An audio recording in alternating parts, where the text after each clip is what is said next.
দয়াল বাবা জাহাঙ্গীর। নামাজ হাদিসে দেখতেছি, যে কথা আমি শুনতেছি তাতে নামাজের শর্ত দিয়ে দিচ্ছে স্বয়ং মহানবী। নামাজ খারাপ কাজ থেকে নিজেকে দূরে রাখে। নামাজ একই নামাজ জাহান্নামে লয়ে যায়, আবার ওই একই নামাজ মেরাজে নিয়ে যায়। কেন দেখেন তো, চাই শর্ত কেন দুইটা দিল? একই নামাজ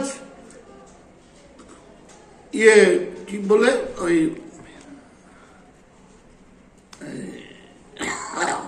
মেরাজে নিয়ে যায়, আবার ওই নামাজই জাহান্নামে লয়ে যায়, আবার ওই নামাজ খারাপ কাজ থেকে নিজের দূরে রাখে।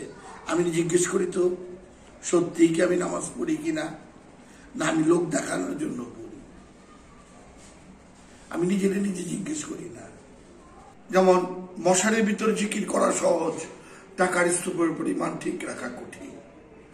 সোনা খাঁটি কিনা আগুনে দিলে ধরা পড়ে, আর মানুষ খাঁটি কিনা হাতে সোনা দিলেই ধরা পড়ে। দেখেন বাস্তব জগতে ব্যারিস্টার সুমন সাহেবরে দেখেন, তার আমি অজস্র সালাম। সে একজন মহাপুরুষ, যে ধন সম্পদের মোহ থেকে নিজেকে সরাই দিতে পারছে।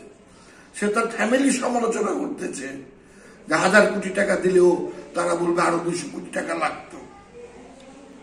আজকে 2 মাস কয়দিন হয়েছে, সে এখন মাইকে সবার সামনে বলছে সরকার আমার 29 কোটি টাকা দিচ্ছে। তার যদি লোভ মোহই থাকতো, সে কি ওই টাকা কিছু করতে পারতো না?